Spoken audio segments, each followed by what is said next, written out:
I'd like to make a statement on the rail strikes. We're now less than 8 hours away from the biggest railway strike since 1989. A strike orchestrated by some of the best paid union barons, representing some of the better paid workers in this country, which will cause misery and chaos to millions of commuters. And Mr. Speaker, this weekend we've seen union leaders use all the tricks in the book to confuse, to obfuscate, to mislead the public. Not only do they wish to drag the railway back to the 1970s, they're also employing the tactics of bygone unions too, deflecting accountability for their strikes onto others, attempting to shift the blame for their action that will cause disruption and will cause damage to millions of people, and claiming that others are somehow preventing an agreement to their negotiation. But, Mr. Speaker, I don't think the public will be hoodwinked. The families who will be unable to visit — they laugh, Mr. Speaker — but the families will be unable to visit their relations, music fans hoping to go to Glastonbury, the students unable to get to their exams, their GCSEs and their A-levels, businesses just beginning to recover from COVID, and people who will miss out on their medical treatment because of these strikes. That is what they are supporting, Mr. Speaker. They know that this week's rail strikes, created by the unions, organised by the unions, is the full responsibility of the unions too. Of course, we're all doing our utmost to get the unions and the rail industry to agree a way forward and call off the strikes. Because in discussions like this, it's always the employer and the unions who need to get together and negotiate. And in this case, that's the train operating companies, it's Network Rail, and it's their union representatives. Mr. Speaker, we are not the employer, and we will not undermine the process as well. And I hear the calls of the Labour leadership opposite saying we should somehow get involved and perhaps invite the unions for beer and sandwiches to discuss the situation. Well, Mr. Speaker, we all know the Leader of the Opposition thinks that beer and curry is a work meeting, but we will be leaving this to the employers, who are the right people to negotiate with the unions. Indeed, the unions are in daily talks with the employers. Or at least they were, until they walked out an hour ago to go and hold a press conference saying that the strikes would be on. And, Mr. Speaker, we're doing everything we can, despite these strikes, to minimise the disruption throughout the entire network. We're working with the Civil Contingency Secretariat, the government's emergency planning team, to keep critical supply chains open wherever possible. Operators will keep as many passenger trains as possible running, though, of course, with as much disruption to the timetable, that is going to be very difficult on strike days. And it's estimated that around 20% of planned services will operate, focused on key workers, main population centres and critical freight routes. But there will be mass disruption, and we advise passengers to avoid travelling unless absolutely necessary, which, of course, for many, it will be. The National Rail Inquiry's website will be kept updated with the latest travel information to ensure passengers can make informed decisions about their travel. And passengers are strongly advised to check before they travel and encouraged to look for alternative means of transportation if their journey is affected, including on the days between the strikes. We're looking at a variety of different options for the railways in order to maintain services amid disruption in both the medium and the longer term. We can no longer, Mr. Speaker, I think, tolerate a position where rail workers exercising their right to strike can do it without any regard for how the rights of others are affected. Nurses and teachers and other working people who rely on the railway must be able to travel. So minimum service legislation is just one part of that. Minimum service levels are a government manifesto commitment and will require train operators to run a base number of services, even in the event of future strike actions. It's a system which works well in other countries, including Belgium and France, and so we'll be bringing in the legislation to protect the travelling public if agreement can't be reached when major disruption, as with the strikes this week, is expected. The rhetoric we've seen from union leaders, Mr. Speaker, and the opposition benches over the weekend seems to be focused on widening the division rather than bridging the gap. The whole point of the railway reforms, based on the Williams Review, which engaged the unions very extensively, is to unite and modernise the industry. Just as we can't reform the railways with absolute technology, we can't do it by clinging to obsolete working practices either. For example, leisure travel at weekend is a huge growth potential at the moment. After COVID, people are coming back and travelling at the weekends more than before. But on most of the railway, under an agreement which dates back to 1919, Sunday working is voluntary. And so the industry can't do what everyone else does, what other businesses, what other organisations do and service their customers. Instead, they have to appeal for people to come and work, and sometimes that's simply unavailable, as happened when large football matches like the Euro finals were on. 170 trains were cancelled. And so the industry needs to change. Union claims that this is a strike about a pay freeze. But this, Mr. Speaker, is factually incorrect. We are not imposing a pay freeze. The whole point of these reforms is, in fact, to build a sustainable, growing railway where every rail worker receives a decent annual pay rise. But let me be clear. Modernisation and reform to work, we have to have unions who are prepared to modernise. Otherwise, there can be no deal. So this strike today isn't about pay. It's about outdated unions opposing progress that will secure the railway's future. And these strikes are not only a bid to stop that reform, they're critical to the network's future as well. They're going to, if these reforms are not carried out, threaten the very jobs of the people who are striking now, because they will not allow the railway to operate properly and attract back customers. So the railway's in a fight, Mr. Speaker. It's in a fight for its life, not just competing against other forms of public and private transport, but also competing against Teams and Zoom and other forms of remote working. Many commuters who 3 years ago had no alternative but to travel by train, today have other options, including not to travel at all. Rail has lost a fifth of its passengers. Rail has lost a fifth of its revenue. And since the start of the pandemic, the government's committed £16 billion of emergency taxpayers' support. We all know the numbers. It's £600 for every single household in this country, so that not a single rail worker lost their job. £16 billion to keep trains running, ensure that Network Rail and DfT contracted train operating companies weren't furloughed. Now, as we recover and people start to travel again, the industry needs to grow its revenues. It needs to attract back passengers and make the reforms necessary to compete. And the very last thing the railway needs, and should be doing right now, is alienating passengers and freight customers with a long and damaging strike. So, my message, Mr. Speaker, to the workforce is straightforward. Your union bosses have got you striking under false pretences. And rather than protecting your jobs, they are actually endangering them and the railway's future. We have a platform for change and want the unions to work with the industry and government in order to bring a much brighter future to our railways. And that means building an agile, flexible workforce, not one that strikes every time someone suggests an improvement to our railway.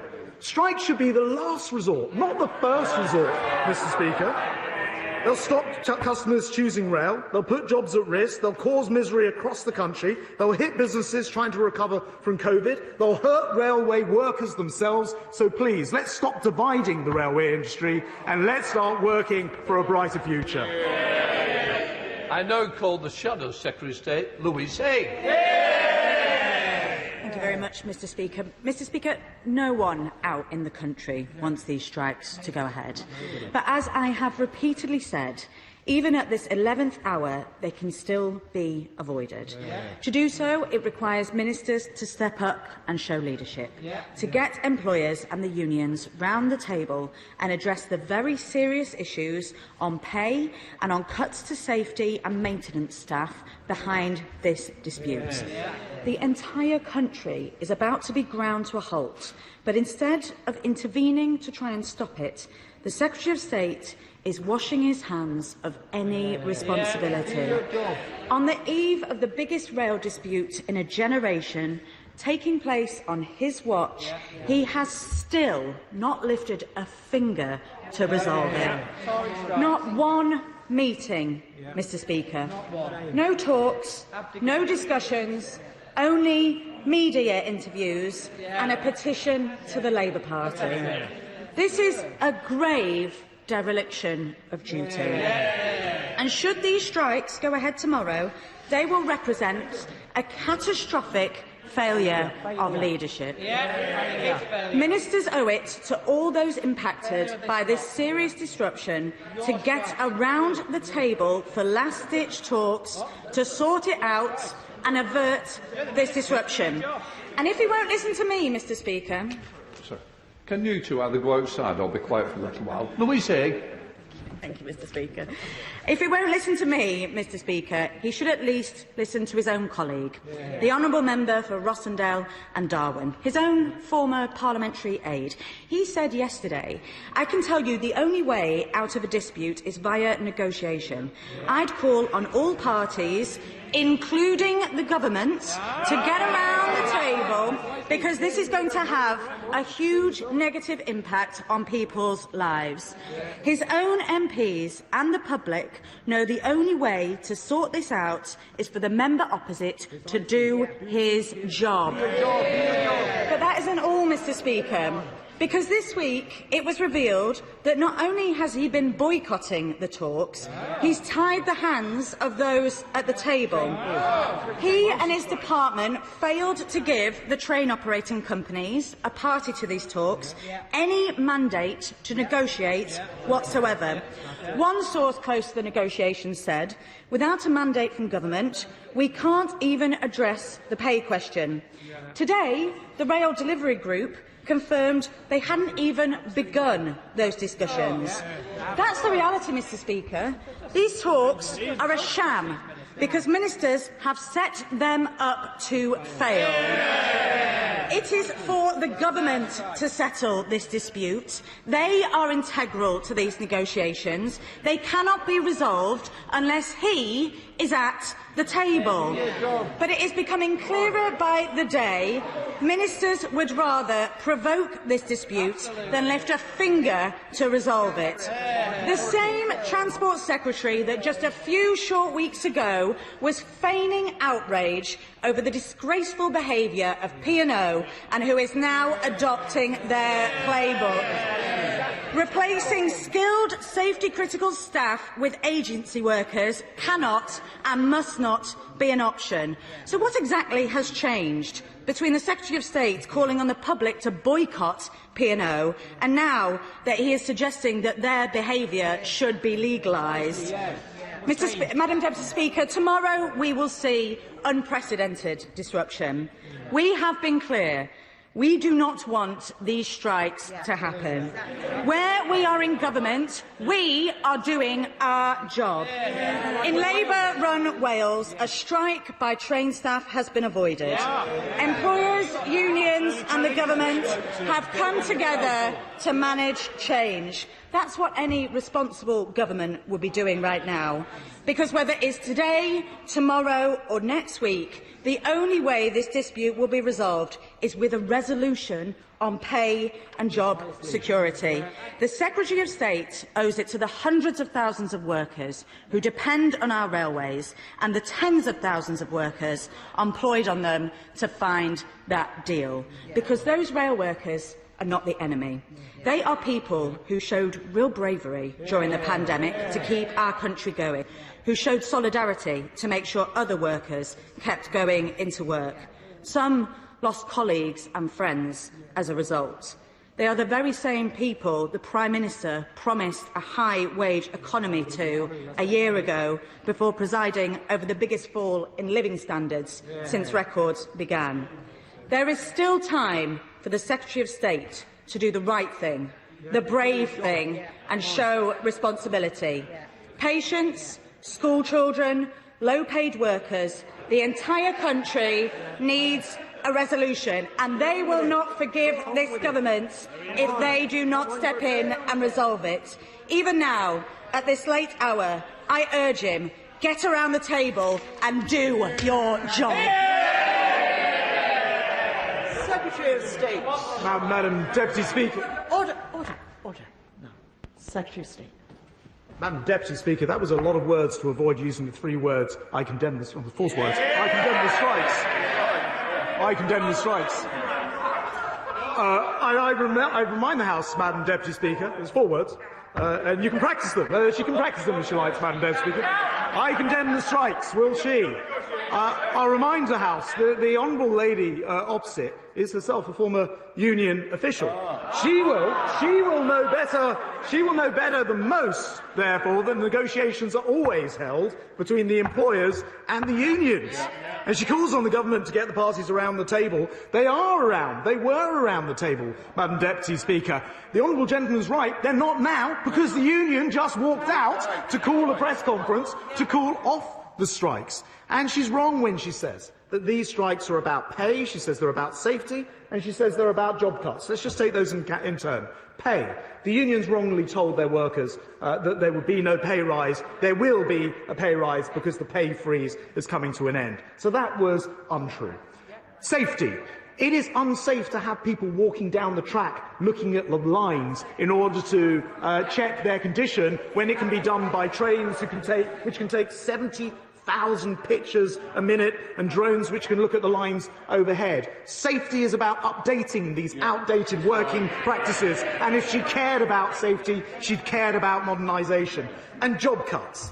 She will know that there's already been a call for voluntary job cuts. In fact, 5,000 plus people came forward for that. 2,700 have been accepted. This is about ensuring that we have a railway fit for the post-COVID world. And it is therefore crazy that the RMT jumped the gun. And before talks were even given a chance to get anywhere, they launched into strikes. And her calls for government to be more involved is just a desperate attempt to deflect from the fact that the Labour Party, who themselves, let it be put on the record, have received £250,000 from the RMT union between them and their CLPs. And that's nothing. £100 million from unions over the last 10 years are here today, as ever, failing to condemn strikes. Strikes which will hurt ordinary people, strikes which will hurt kids trying to do their GCSEs and their A-levels, strikes that will hurt people trying to get hospital appointments which have been delayed during COVID, and strikes which will even see veterans miss armed forces celebrations this week. There is no excuse for the honourable lady and her front bench team sitting on the fence. I can almost feel her pain as she resists saying the 4 words, I condemn the strikes. Chairman of the Select Committee. Order. Chairman of the Select Committee, Hugh Merriman. Thank you, Madam Deputy Speaker. I do find it somewhat bizarre in the extreme for the Secretary of State to be blamed for these strikes going ahead for not being in the room when these talks have been ongoing, were ongoing when the RMT called strikes, are all about intricate technical reforms, which we wouldn't expect politicians to be in charge of. And indeed, when the RMT said themselves they don't negotiate with a Conservative government. But he doesn't need to waste his time responding to that. Can I ask him about rail freight? I was down at the Port of Southampton with the committee last week. 30% of everything that comes in off those ships goes to the rest of the country by rail freight. This will impact everyone, not just passengers on rail. What are we doing to preserve our rail freight routes? Secretary of State. Well, my honourable friend is absolutely right about the cause of the strike, and walking out whilst the strikes are still ongoing this afternoon, whilst the talks are still ongoing, is absolutely bizarre, whilst still trying to claim that there should be more talks. With regard to rail disruption, my honourable friend's absolutely right. And this creates a major problem for rail freight, which actually had been doing pretty well, Madam Deputy Speaker, because more of the freight was shifting to rails post-COVID, about 9% of the total overall. We are now working as closely as possible with colleagues at Network Rail in terms of designing the strike and post-strike day timetables to make sure that as much of that freight can travel as possible. But I won't mislead him or the House. It will be very difficult to achieve that. And anyone who cares about our supply chains in this country should be against these unnecessary and unwarranted strikes. Gavin Newlands. Thank you very much, Madam Deputy Speaker. And what a pile of nonsense, Madam Deputy Speaker. The glee with which the Secretary of State spoke on Thursday and again today rather tells the story, I think, Madam Deputy Speaker. He spoke of the support to the rail industry and the fact that no one has lost their jobs. If only we'd seen that same support that was promised to the aviation industry, we wouldn't be seeing the scenes we are right up and down this country, airports across this land.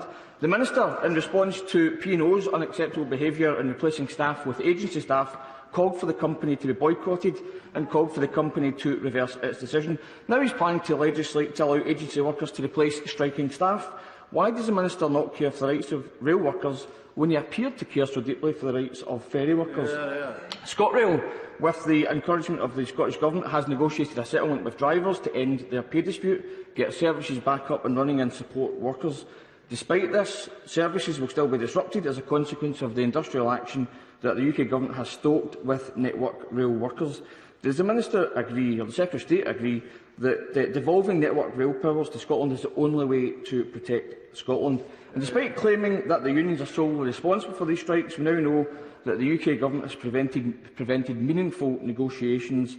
And with inflation heading over 10% and a Tory cost of living crisis, how can the Minister explain or defend preventing negotiations on wage increases unless stoking an industrial dispute to force through anti-union laws is actually the Government's aim? And finally, Madam Deputy Speaker, I don't know if the Secretary of State shares my concern for the welfare of the Scottish Conservatives, none of whom are actually with us today. On the ScotRail ASLEF issue, the Scottish Conservatives' Twitter account said the SNP Government must sort this mess out and address the travel misery facing commuters. Graham Simpson, MSP, the Scottish Conservative Transport spokesperson no less, called for the Scottish Government to get involved and get round the table. But that's the difference in approach we get from the Scottish Conservatives, depending on which government they are addressing. So does the Secretary of State think that the Scottish Tory approach is shameful, shameless, the standard, utterly hypocritical politics of the Scottish Tories, or D, all of the above? Secretary of State.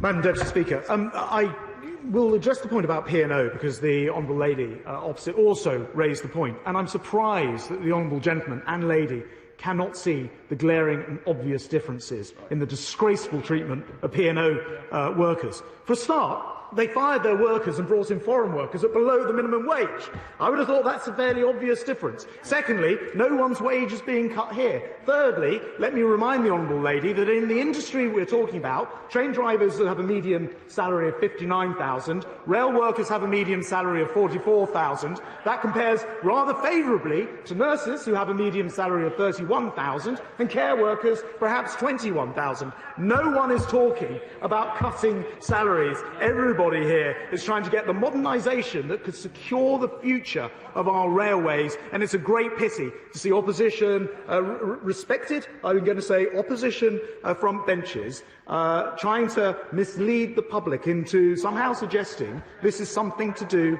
with the P&O situation, which is entirely separate and different.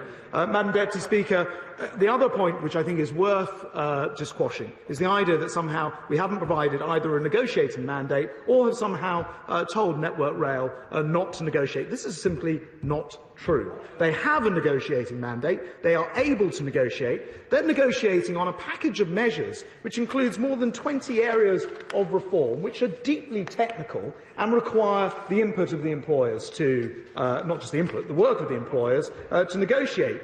In return for these reforms, lays the route to better salaries, to higher pay. But I do just want to ensure once and for all that we quash the idea that our railway workers are poorly paid in this country. They are not. John Redwood. What has been the monthly rate of taxpayer subsidy to the railways so far this year, and what additional flexibilities could managers use to try and get a bigger proportion of services running even on a strike day? Secretary of State. Well, my right honourable friend is quite right to discuss the subsidy, 16 billion as a whole, through COVID, or 16 billion committed, which means we won't have the exact number yet for the amount of that which is still going towards the operations this year.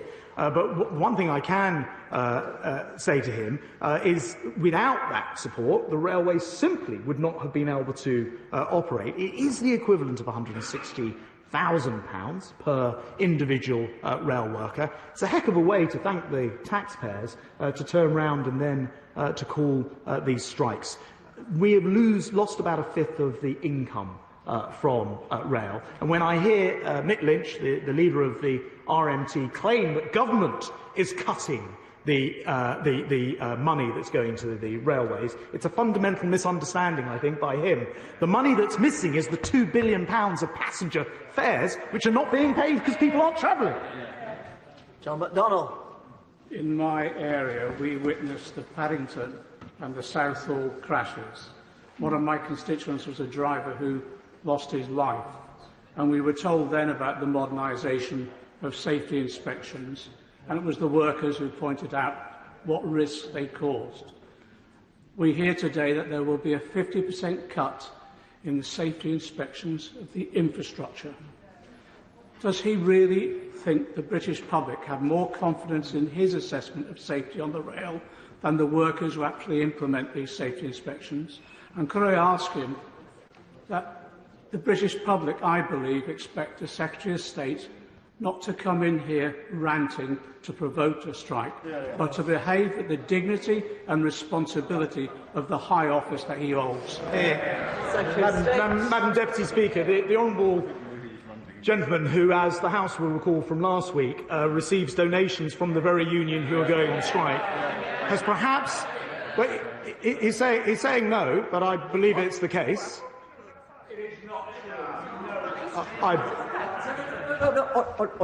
Order. I can't have a dialogue here. I do recognise that there's a difference of opinion, and it might have to be settled at another point. We will stick to this point, and if the honourable gentleman wants to raise the matter later, I will listen to him. Secretary of State. Madam Deputy Speaker, like the honourable gentleman, though, this is why we do have a lot in common. I had the very sad rail accident at Hatfield in my constituency, next to where I live, Potters Bar as well. And those were two major rail accidents where the maintenance of the railway was absolutely key. This figure of 50% reduction in safety staff is something that I've heard Mick Lynch of the RMT say. What is wrong about this is that, as I explained in my main statement, if we can have automation trains taking 70,000 images per minute and using drones and other technologies, not using those things is putting our railway at risk because the modern standards that are required for maintenance aren't available. And he asked how I know about this. As Transport Secretary, I have the unfortunate task of having to read all of the Rail Accident Investigation Branch investigations and sometimes respond to coroners as well. I, with great sadness, was recently reading one of a man who was killed whilst walking along the track to maintain it. We need to get rid of these outdated, outmoded ways of carrying out maintenance and really look after the safety of the railways. Sir Peter Bottomley. I think the House will appreciate that the way of dealing with increasing rail safety and reducing risk to rail workers is not really across the floor of the House. It's actually between the employers and the union safety representatives, and further progress should come.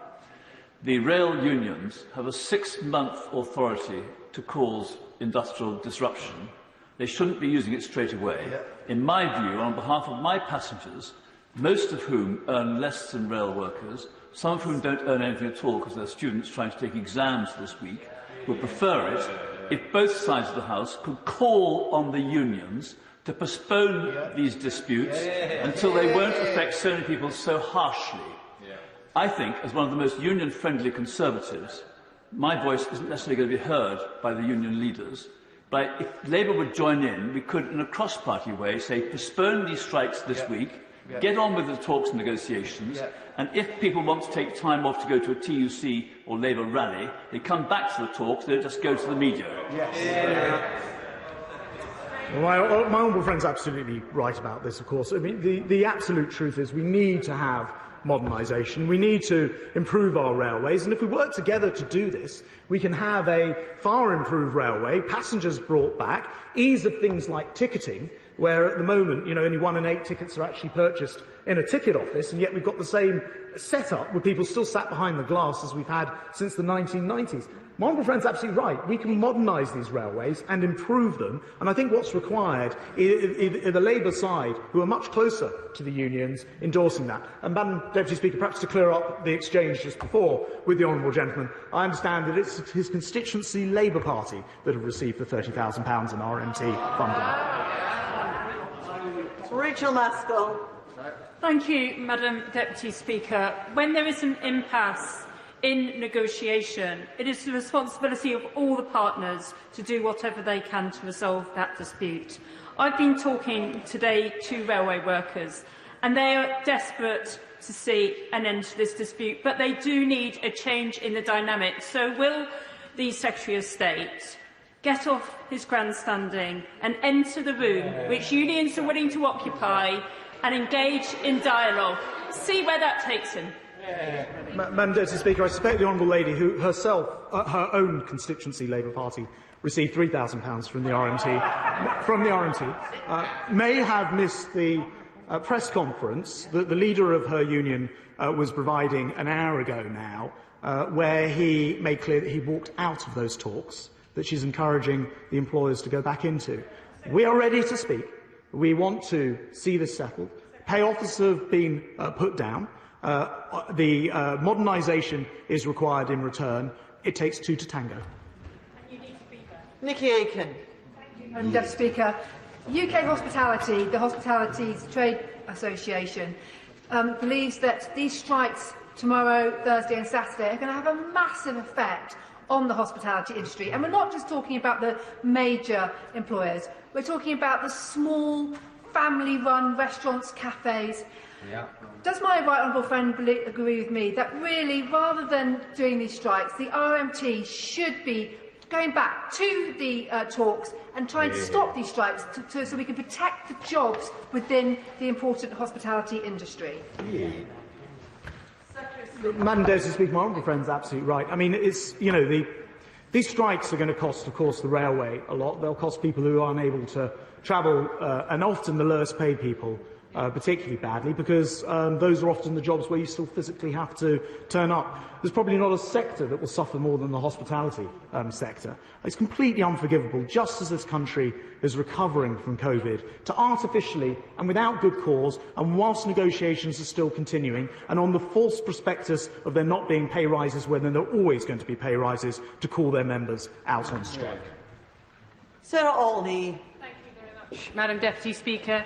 The Secretary of State has mentioned on a number of occasions the various different people who are going to be seriously impacted by the strike, the exam students, those with medical appointments, many, many others.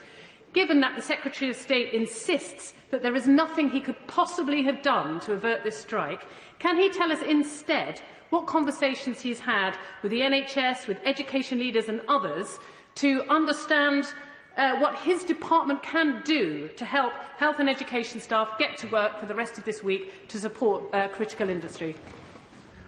Madam Deputy Speaker, I am grateful to the honourable lady for her question, and indeed I think for her vote as well, because when this House last week voted with a 278 majority condemning the strikes, I believe that her and her party were in the lobby putting their position clearly on the record, unlike the official opposition. She asked about those discussions with the NHS, with teachers and the rest. I'm engaged with the Civil Contingency Secretariat, CCS, which is the part of government which coordinates between myself and fellow Secretaries of State across government in order to try to, as far as is possible, ease some of the strains and stresses that will come, for example, with exams, where people may turn up late, and we've been working with the exam authorities on that as well. But there is no magic solution to this. There are 2,500 stations in this country, over 20,000 miles of track plus. The fact of the matter is, if you close them down, as the unions are doing, a lot of people will suffer.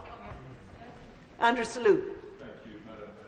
My constituents from Leighton Buzzard and Dunstable pay enormous sums of money to commute into London. Has the Secretary of State done any modelling on the impact of some of these pay rises which are being asked for, on the ability of people to be able to afford to travel on the railways? Madam Deputy Speaker, as Transport Secretary, a lot of the times people talk to me and complain indeed about the cost of a ticket on our rail, which can be very high. It's worth knowing that a third of the ticket price is made up of the salary to run the trains. Now, as I've said all along, I want to see our railway workers paid well for doing their work. In fact, they are paid very well for doing their work. But it must be the case that we run our railways as efficiently as possible in order to keep the ticket price down for customers, for the passengers. And that is the most important part of the reforms that are needed. It's really what's at the heart of this strike, unfortunately. Not pay, but the reform. And in answer to his question about his constituents, I am arranging so that people who have annual season tickets, rather than having to rely on a sort of delay repay system, are able to apply and get their money back for the days they're unable to travel this week. Margaret Greenwood. Thank you, Madam Deputy Speaker. The Minister knows that the Government has cut £4 billion from our transport system, including £2 billion from National Rail, and as a result the companies involved have decided to impose real-term pay cut, lengthen the working day for new starters, attack rail workers' pensions and cut thousands of jobs. This is likely to leave much poorer and potentially less safe services for staff and worse conditions. And for the less safe services for passengers. We're on the eve of the biggest rail strike in a generation. When is he going to actually step up to his responsibility and do what he can to resolve this dispute? Madam Deputy Speaker, I'm afraid reading the RMT brief is what leads members opposite into believing a bunch of untruths. Let me start with the first one. A £4 billion cut, she says. £4 billion cut. I think I already explained this. This is the passengers not coming on the railway. Yeah. That is why there's a cut in revenue to the railways. And what a terrible way to address that. Go on strike, close down the railway, put more passengers off. It makes no sense. She talks about things like pension reform. Actually, there's been considerable progress made, and it's the pension bodies themselves who need the pension regulator themselves who need there to be reform. Otherwise, the system would fall over. There's been considerable progress made in some of these areas, but again, it's worth pointing out to the House a rail pension for people from certainly earlier retirers is 62. It's 62. The pension can be about £40,000 a year. The point is that these are rightly generous terms, but it has to come in return for reforms to the rail system. Otherwise, it will fall over. It's not the government cutting money; it's passengers not travelling. Jack Burton. Thank you, Madam Deputy Speaker. Mere Station was announced at the weekend, and it's absolutely fantastic that we're moving to the next stage of the Restoring Your Railways Fund. Would my right honourable friend agree with me that at this time, just when we're trying to attract more people back onto the railways and when we're investing in things like Mere Station and the Restoring Your Railways programme, it's absolutely not the right thing to be striking, and these totally reckless actions by the unions must be condemned? My honourable friend's absolutely right. And here's the thing, I know what they'd love to do is paint us as being anti-railway, like we want to close it down or we don't care about it. The opposite is true. There's never been a government for decades, perhaps never, who's invested this much in the railway. If you think about the £96 billion for the Integrated Rail Review, if you think about that's in the North and the Midlands, if you think about the £35 billion of ongoing improvements and maintenance and upgrades, a Mere Station, that fantastic announcement, I think part of the Restoring Your Railways bid, reversing the beaching cuts, there's never been a government more pro-rail. We just need a union who are prepared to work to enable it to continue to thrive in the future. Olivia Blake. Thank you, Madam Deputy Speaker. And just to declare an interest, my father-in-law is a train driver and a member of the RMT. I am very saddened to hear that from the other benches now we are not hearing the same loving rhetoric towards our railway staff that we heard during the pandemic. the Secretary of State called our railway workers heroes. What has changed, and why won't he get round the negotiating table and see what he can do? I thank the honourable lady and wish her relation well in his job, and I hope he can get back to it very soon. I've just explained this government's putting £96 billion into Northern Powerhouse Rail, £35 billion into upgrades, restoring your railway, more money into that. There's never been a more pro-rail government, as far as I can see in history. But it's also the case that during the pandemic, we pumped £16 billion in, £600 per head per household in this country, £160,000 per railway worker equivalent to keep them in their jobs. We love the railways. I like the people who work in them as well. I just want them to work. That's all. Paul Maynard. Thank you. I'm sure the Secretary of State will join with me in thanking the wider members of the railway family who will have to come together to sustain a skeleton service over the coming week. Will he draw a conclusion, though, from the 2016 Southern and Thameslink strike, where a lack of familiarity with the passenger assist service for disabled passengers meant many could not complete their journeys, in the worst-case scenario were left abandoned on deserted station platforms at the end of the last service of the day? When he discusses the contingency planning with the many train operators, will he bear that very salient point in mind, because it was forgotten last time and had to be relearnt yet again? I do pay tribute to my honourable friend, who is also a distinguished former rail minister, of course, and knows a great deal about the service. He's absolutely right about things like passenger assist, and we're expanding that service with, for example, speeding up the response times, introducing things like apps and standards to make sure that people can use our trains, and very shortly we'll complete the work which we promised on putting tactile pavements in around station platforms as well, to remove another potential risk from using our railways. So I'm fully on board with everything that he says. We just need our railways running though. Charlotte Nichols. Thank you, Madam Deputy Speaker. My mum is one of the RMT members who will be taking industrial action this week, along with many of my constituents, the majority of whom are cleaning workers, catering and gateline staff and other ancillary roles who aren't even on a real living wage, at the sharp end of this government's cost of living crisis. My mum and the other key workers in transport are not striking because they want to. It is a last resort because they feel they have been left no choice.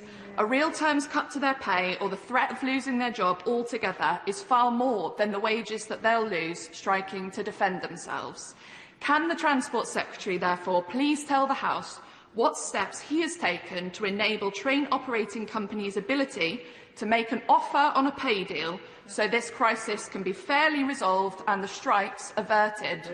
Very good. They have actually already made an offer. The honourable lady may not be aware, and indeed the RMT have talked about that this afternoon. They've clearly rejected it as well. She talks about the cost of living crisis, but fails to mention it's a global inflationary problem caused not only by coronavirus, but now a war in Ukraine that this country has helped to lead the response in. She talks about the salaries of people on the railway, and as I've said several times, I want the salaries to be higher. There'll be a pay increase this year for her mum and for everyone else. I think it is important to recognise that a responsible government has to make the judgment between, railway workers, nurses, teachers, care workers and many others. And in that regard, she should know that in the last 10 years, there's been a 39% increase in railway workers' salaries. That compares with just 16% for nurses. We do need to make sure that the fair settlement is fair for everybody.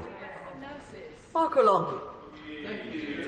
Thank you, Madam Deputy Speaker. So, accepting that there is never a good time to strike, does the Minister agree with me that to do so when the cost of fuel is at impossibly high levels, when people are struggling to hold down their jobs and rebuild their businesses in the post-COVID environment, when children are in the middle of their exams, shows a callousness from union bosses that should be condemned and not supported by the party opposition? Madam Deputy Speaker, and it's that inability. I think the whole House has noticed it. That inability to simply say that they condemn the strikes that I think is the most striking part of this debate. It will hurt ordinary people. It will hurt the cleaners who are trying to get to their jobs elsewhere and rely on trains and won't be able to get there, and in some cases won't get paid for not getting there as well. This is a strike led by the union bosses who have misled their members into thinking there wouldn't be a pay rise without striking, when that was never the case. Jim Shannon. Speaker, can I thank the Secretary of State for his statement? As I travelled here today from Belfast to London, I was very aware of the hundreds of accidents and the thousands of visitors. With all the strikes affecting so many tourists who rely on the trains to get them about, what steps have been taken to provide information for daily visitors who don't know how a strike will affect them, and how can we do more to see an end to these strikes? Thank you. Well, this is very much one of the things that we're working with through the Civil Contingency Secretariat. I'm working with my Right Honourable friend, the Secretary of State, at DCMS to make sure that, because they wouldn't necessarily know, as I hope others would, to look on things like national rail inquiries, they can still receive the information through, for example, their hotels or bed and breakfast or wherever they happen to be staying. So we're trying to push the message out as widely as possible. It will be far from perfect, and I think once again, just as this country was starting to recover, just as we came out of coronavirus first, because we got the jabs done first, this is the last thing, amongst others, the tourism sector need. Craig Williams. Thank you, Madam Deputy Speaker. The Labour front bench, it is sad that they won't condemn the strikes happening tomorrow. But in Wales, they're going further. They're denying their existence. Tomorrow, Thursday and Saturday in my constituency in Montgomeryshire, which I assure the House is in Wales, there are no trains. They are calling them travel disruption. Can I ask the Secretary of State not to forget about Wales, to make sure that we get the trains running again? And when is a strike not a strike? Madam Deputy Speaker, I'm very grateful to my honourable friend. I noticed the tone has changed considerably since last week, when each of the front benches stood up and respectively claimed that where they ran the government in whichever part of our great United Kingdom, there somehow weren't going to be strikes. When the RMT strikes, it affects the entire country. Scotland, Wales and England. In fact, the only place that would be spared would be Northern Ireland. The track and the responsibility of the unions, the RMT, to work with Network Rail means the disruption, I'm afraid, will be wholesale. Chris Stevens. Madam Deputy Speaker, can I just press the Secretary of State then, as a number have done? No, I haven't received any money, if that's the conversation he's having with his colleague. I want to press him on agency workers, because he's been asked if he's going to legislate to allow agency workers to effectively bust industrial action in the future. What guarantees will he give that those agency workers will have the necessary training in safety and all the rest of it? Or is he suggesting that Network Rail should break the law this week by hiring agency workers? And who's going to pay the fines if they do? No, they obviously cannot do that this week. But yes, I do intend to. In fact, my right honourable friend, the Secretary of State for Bays, will bring forward legislation, and will be doing it very quickly in order to allow for what he calls agency workers. But actually, for this matter, for this purpose, is more about transferable skills. It means that somebody who's sitting at a screen in a control room and is fully qualified to run the screen next door, but at the moment is not allowed to do so because of some antiquated union rules that prevent it, that would be allowed to happen. It means that we will not have the whole country held to ransom by union barons who would prefer to pursue their narrow agenda supported by the party opposite when ordinary hard-working people want to get to work. So yes, we will be introducing that legislation, and we'll be doing it very quickly. Mr. Buchan. Thank you, Madam Deputy Speaker. Tomorrow will see yet another day of tube strikes in London. That will be the 53rd day since Sadiq Khan became Mayor of London, even though he was elected on the basis of promising zero strikes. This will cause untold misery and disruption to my constituents at a time when businesses in London are just beginning to recover from coronavirus. Does my right honourable friend agree with me that London deserves better than Sadiq Khan and his union paymasters? And does he agree with me that London members opposite should condemn these strikes rather than tacitly supporting them. My honourable friend's absolutely right. And actually, she will have noticed, the whole House will notice, that whilst they were singing the praises in other parts of the Union, including in Labour Wales, what they call Labour Wales, I don't think it's Labour at all, but anyway, where they run the administration for not striking, they failed to mention where their own mayor in London has had 53 days of strikes. And the truth of the matter is that we absolutely need to move ahead with automised trains in parts of the London Underground. Paris have them. The Metro in Paris have them. It's time we got on with it here as well. Clive Eppard. Deputy Speaker, the Secretary of State waved around a document earlier on referring to 28 areas of reform that he thinks need to be implemented to modernise our railway. Is it the case that he has stipulated that they must be agreed before rail operators can negotiate pay?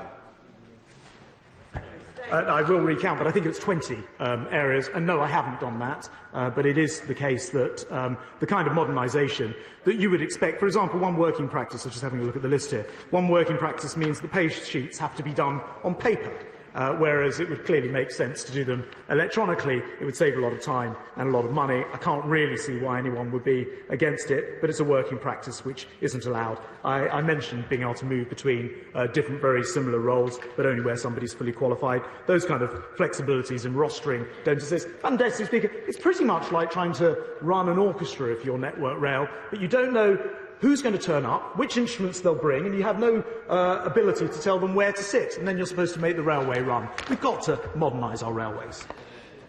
Tom Hunt. Madam Deputy Speaker. So obviously we've got this Tuesday, this Thursday, many of my constituents will have to put up with this chaos. They'll also have to put up with it on Saturday, and also 2nd of July when ASLEF will also be organising a drivers' strike in Ipswich. But this is something we've got used to. Constant disruption at the weekends in Ipswich. Recently, we had 6 weekends in a row where we had bus replacement services. Does my right honourable friend agree with me that weekend service should not be an afterthought, but increasingly is becoming more important? My honourable friend's absolutely right. I just caught, actually, Mick Lynch, the leader of the RMT, on TV at his press conference after he walked out of the talks, saying that there's no need for any reductions or changes because 90% of the passengers have come back on the basis of last week's figures. It's completely wrong. Those numbers are not accurate. A fifth of the passengers are still missing. But there are the occasional lines and the occasional times where 90% plus have come back, and they tend to be at the weekends. It tends to be on the Saturday and the Sunday services. All the more reason why we need a 7-day railway, like any other business. We need to be able to run it on a Sunday, because compared with 1919, when these rules were put in place, the world has changed. Bill Esterson. My constituents won't be able to use Merseyrail trains tomorrow. Not because there's a strike at Merseyrail, there isn't, because Labour-run Liverpool City Region have met the rail unions and avoided strikes at Merseyrail. But there still won't be any trains in Merseyside because this Conservative Transport Secretary is responsible for Network Rail, where there is a strike and where he has refused to meet the unions for months. Labour has found a way to resolve potential disputes in Wales and in Merseyside. So what is it about this Transport Secretary that prevents him from finding solutions and stopping these strikes? So he might want to reflect the same question to the Mayor of London, I suppose, but for the same reasons. Look, I'm delighted that Merseyrail have been able to do their thing. I do hope that he will now join with me. Will he join with me in condemning the strikes now? Because I think actually it would have real weight from the Labour and Unionist Party, don't you? But they won't do it. They won't condemn these strikes, and millions of people up and down this country have taken note. Anna Speaker, does the Secretary of State agree with me that those on the other side who refuse to condemn these strikes have no regard to the potential effect on the exam results of children taking GCSEs and A-levels up and down the country? Both AQA and EdXL, both well-known exam boards, have confirmed that they will not allow the strikes or their impact to be used as grounds for appeal for students who arrive late or perhaps are unable to arrive at all. Given the experience that school children in this country have had, which has been the worst in our lifetimes over the last 2 years, would the Secretary of State agree it is utterly reprehensible for all sides of this House not to be condemning these rail strikes? Absolutely. Well, my honourable friend puts it brilliantly. She's absolutely right. It's actually callous. That's what it is. I have a daughter who is taking an exam on Thursday. Thursday's a strike day.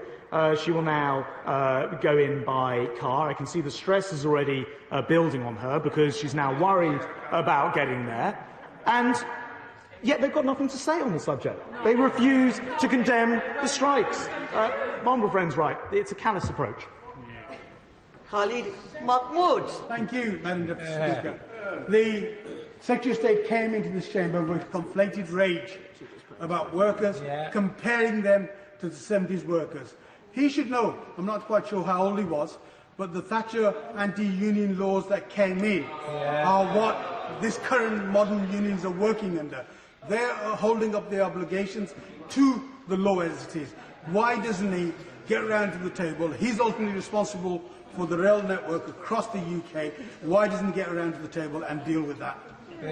First of all, I can assure the honourable gentleman it's anything but confected rage when I see what's happening not just to my daughter and others taking exams, but hard-pressed people across the country who cannot get to their jobs and veterans who want to go and celebrate. And secondly, will he join me in condemning these strikes? Sarah Arthurton. Speaker, tomorrow in Parliament I was due to host the Kellogg's Breakfast Club Awards, as Kellogg's is in my constituency of Wrexham. This was to honour the 5,000 schools and their teachers who diligently run the Kellogg's Breakfast Clubs, which aims to tackle food insecurity. These have now been cancelled thanks to the strikes. So does my honourable friend agree with me? By the RMT striking for more, this means they take away from the many. My honourable friend's absolutely right, and it's another example of how not condemning the strikes is being part of the problem. You have to be prepared to stand up for what you believe, and if you don't want school trips like that to be cancelled from people, from companies doing corporate social responsibility, from people getting to visit Parliament, from all of these different activities, you have to be on the side of people using the railway, and that means you have to condemn these strikes. Richard Budd. Madam Deputy Speaker, I think it's disgusting the way the Secretary of State and this government has smeared and continues to smear ordinary, hard-working, decent people. Railway cleaners, safety operatives, ticket staff workers who just want to keep their job and get a decent, fair pay rise. Doesn't it go to show which side this government's on when it's seeking to slash workers' pay whilst the train companies continue to make hundreds and hundreds and hundreds of millions of pounds of profit? I was just checking if it was the RMT handout, because what he's saying is factually untrue in all the ways that the RMT and Mick Lynch this afternoon, who went on television at the press conference and said a series of things which are untruths. One of the untruths is that anybody is trying to cut anyone's pay. I'm afraid it's being propagated by the front bench, who tries to suggest this is somehow like P&O. It is not true. We are putting salaries up. We want people to earn decent wages for decent days of work. We just need to get the reform so we're not stuck in the 1970s on a railway which is having to recover from coronavirus. Paul Holmes. Madam Deputy Speaker, these strikes will cause untold harm to businesses, students and vulnerable people who've lived through some of the most toughest of the last 2 years. Considering the huge sums of money that the RMT donate to the Labour Party, doesn't the Secretary of State agree with me that the Labour Party should publish a table of donor receipts so that constituents can lodge a claim for their lost wages from Labour Party coffers or the extortionate union salaries? My honourable friend makes an interesting point. Martin Vickers. Thank you, Madam Deputy Speaker. In generations past, the railway industry played a major part in developing seaside resorts such as Cleethorpes. If these damaging strikes would continue, would my right honourable friend agree with me? All it will succeed is actually damaging many small businesses in communities such as Cleethorpes, and would he do all he can to ensure that working people can actually get to work using the trains? And this is the great irony. The people this strike will hurt the most aren't the white-collar workers who'll sit behind their computers using Zoom and MS Teams. It will be people who are trying to support those tourist industries in places like Cleethorpes, people who are trying to run bed and breakfasts, people who are trying to get to work to do their jobs, often the people who can least afford to lose a day's work, but they won't just lose one, they'll lose at least 3, and chaos on the other days of this week. It's a disgrace, and the opposition cannot find their way to condemning it, which is disgraceful too. Scott Benton. Mr. Speaker, the trade unions decided to go on strike without even knowing what the industry were offering in terms of paying conditions. Does my right honourable friend agree with me that this exposes the strikes for exactly what they are? Political game playing from the Labour Party and their trade union paymasters without a second thought for the hard-working, travelling British public. My honourable friend is exactly right, and he's seen through it. The leader, Mick Lynch, said he is nostalgic for the union power of the 70s. That is exactly what they're driving for. And as he rightly points out, he called out his members on strike, telling them the strike was about getting a pay increase, not telling them they would be getting a pay increase, because in fact the pay freeze had already ended. Saki Bharti. The party opposite often apparently says that it represents working people. But isn't it the case, though, that after having taken £100 million from trade unions, and after having failed to condemn these strikes, what the Labour Party really represents is misery and chaos? My honourable friends, absolutely right. Then again, this has been running now for an hour. We still haven't heard the simple 4 words, we condemn the strikes. And finally, Lee Anderson. And Deputy Speaker, now then, this strike is a real kick in the teeth for the hard-working taxpayer who have really dug deep over the past 18 months to keep this industry alive. So does my right honourable friend agree with me that the party opposite, the spineless party opposite, should grow a backbone and condemn these strikes? Appropriate place to end, Madam Deputy Speaker. My honourable friend's absolutely right. People have dug deep. That's exactly what they've done. £600 per household. People are furious that they paid out that money to make sure that nobody lost their jobs. And what thanks have they got? Where's the reward? Where's the thank you for keeping the railway going? A strike that will put people out of pay, that will hit people's pockets once again. And the party opposite cannot even find their way to say, we condemn the strikes. It's a disgrace. Thank you. I thank the Secretary of State and everyone who took part in this item of business. And so we move on. Point of order, Rachel Maskell.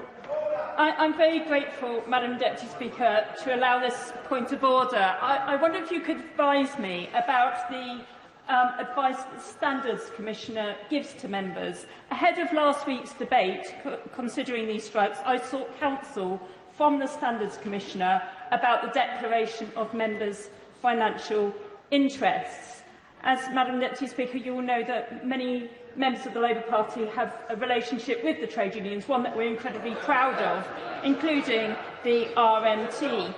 Within the advice that I received from the Standards Commissioner ahead of that debate, and therefore ahead of today, in setting out the requirements for declaration, it says that members are required, subject to the paragraph below, to declare any financial interest which satisfy the test of relevance, including past financial interest normally limited to those active within the last 12 months. It is my recollection, Madam Deputy Speaker, that the general election was 2.5 years ago. So could she say if it's in order that we don't have to keep raising our register of financial interest 2.5 years after a declaration has been made? Well, I thank the honourable lady for her very reasonable point of order, and there has been some confusion as to what is required. The honourable lady read out advice and rules from the Standards Committee, and I believe that what she said is absolutely correct, and it's useful for the House to hear that. I cannot judge here and now, without having had a while to look at all of the circumstances, exactly what any individual honourable member should do when they have received or are receiving or have in the past received or might in the future received financial help. But I would say there is a very simple principle that transparency and honesty is always best. I know the honourable lady will agree with me on that, and if any member has doubt as to whether they should disclose anything about their own financial situation or not, I would suggest to them that they think about what is the honourable thing to do, what is the transparent and reasonable thing to do, rather than exactly where does the line come if this were to be challenged in a court of law or in a committee. If we all stick to principles rather than the exact black and white of the rules, then we are likely to have a parliament that works best. And I do honestly think that the vast majority of honourable members do act honourably in this respect. Does that answer the honourable lady's question? Thank you, Thank you. Point of order, Wendy Chamberlain. Thank you, Madam Deputy Speaker. Members may be aware of early editions of Saturday's Times, which included a story regarding the conduct of the Prime Minister when he was Foreign Secretary. The piece alleged that the Prime Minister attempted to appoint the then Carrie Symonds, now Carrie Johnson, as his Chief of Staff, a taxpayer-funded role, paying a significant salary. At the time, the relationship was not public. I have particular concerns regarding the disappearance of this story from the Times. A Downing Street spokesperson has confirmed they did contact the Times and asked them to retract the story, and it has been alleged the Prime Minister attempted to take out an injunction. Madam Deputy Speaker, following the resignation of the Prime Minister's independent adviser on ministerial standards last week, there is now no mechanism by which any investigation under the Ministerial Code can be undertaken into the Prime Minister's contact, other than the behest of the Prime Minister himself. While the Ministerial Code remains a matter for Government, members will remain concerned regarding the standards and conduct of those in Downing Street. So, Madam Deputy Speaker, can you advise in ways which members of Parliament like myself might be able to make assessments of the Prime Minister's conduct in relation to standards following the resignation of the adviser? Thank you. I thank the honourable lady for her point of order, and of course it's not a point of order for the chair. I understand that the honourable lady is using the device of a point of order in order to raise on the floor of the House a matter which she thinks is of political interest. My understanding is that this was an article in a newspaper.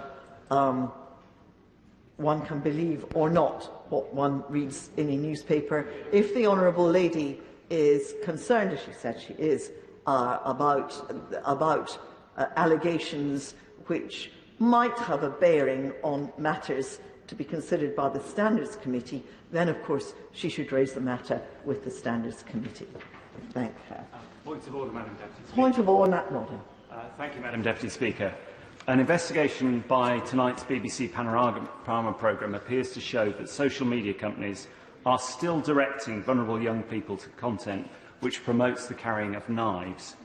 The programme revealed this 1.5 years after my constituent, 13-year-old Oliver Stevens, was brutally murdered in a knife attack in a Reading Park that was linked to social media. To make matters worse, Madam Deputy Speaker, the Panorama investigation, I believe, shows that young people who are opposed to knife crime and who have stated they are opposed to it and are concerned about it are sent damaging content about knives. This is utterly appalling. Our whole community is shocked and deeply upset, and indeed angry, by the behaviour of these companies. And this is happening at the very time that the online safety bill is being debated at this House. Madam Deputy Speaker, thank you for allowing me to make this point of order, and I wonder if you could direct me as to how I can raise this with ministers. I thank the honourable gentleman for his point of order and for having given me notice of his intention to raise it. And first, may I say what a terrible tragedy it was that young Ollie Stevens, aged only 13, was murdered in this dreadful way, and no one must ever diminish such a dreadful occurrence. But I'm afraid that, as I said to the honourable lady, this is not a matter for the chair, but I understand the honourable gentleman's desire to use the device of a point of order to raise the matter on the floor of the House, and it will undoubtedly come to public attention if, as he has described, it is to be shown on television this evening. I would say two things to the honourable gentleman.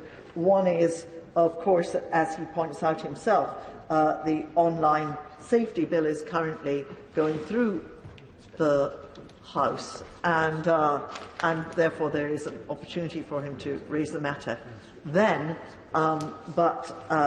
Secondly, that of course he might wish to apply for an adjournment debate or something of that kind in order to have a proper discussion about a very serious matter here on the floor of the House. Thank you.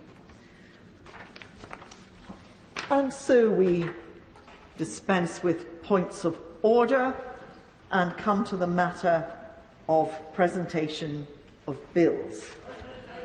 As the House will be aware, we have a great many bills to be presented today.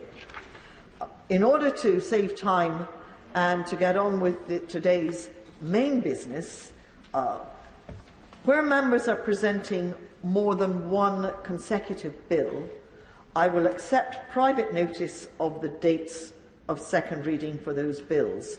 These dates will be minuted accordingly in Hansard and in the votes and proceedings. For members presenting individual bills, I will ask them to name the date for second reading in the usual way. The first bill was to be presented by Bob Seeley, but he's unable, for very good reasons, to be present today. So we will move to the next bill on the order paper, presentation of Bill Jeremy Mayhew. Where is everybody? Oh, there they are. Ah. Carbon Emissions Buildings Bill. Second reading what day? Friday the 25th of November. Friday the 25th of November. Mr. Peter Bone. Care Bill. Second reading what day? With your permission, Madam Deputy Speaker, Harry's bill will have its second reading on Friday the 9th of September. Friday the 9th of September. Presentation of Bill Tom Hunt. Flashing Images Bill.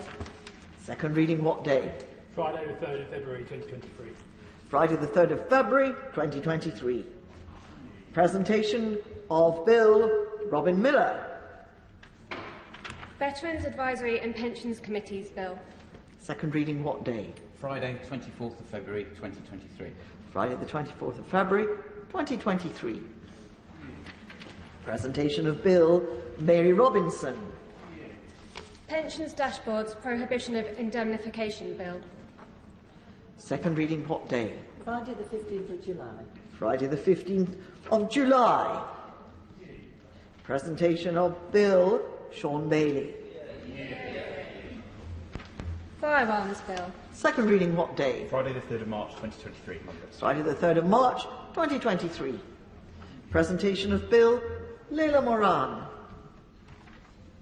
Palestine Statehood Recognition Bill. Second reading what day? Friday the 17th of March 2023. Friday the 17th of March 2023. Presentation of Bill Sarah Green. Chalk Streams Protection Bill. Second reading what day? Friday 17th of March 2023. Friday the 17th of March 2023. Presentation of Bill Chris Stevens. Corporate Homicide Bill. Second reading what day? Friday the 18th of November, Madam President. Friday the 18th of November. Presentation of Bill Rachel Maskell. Short-term and holiday let accommodation licensing bill. Second reading what day? Friday the 9th of December 2022. Friday the 9th of December. Presentation of Bill, Caroline Lucas. Countryside and Rights of Way Act 2000 Amendment Bill. Second reading what day? Friday the 28th of October. Friday the 28th of October. Presentation of Bill, Sir Christopher Chu.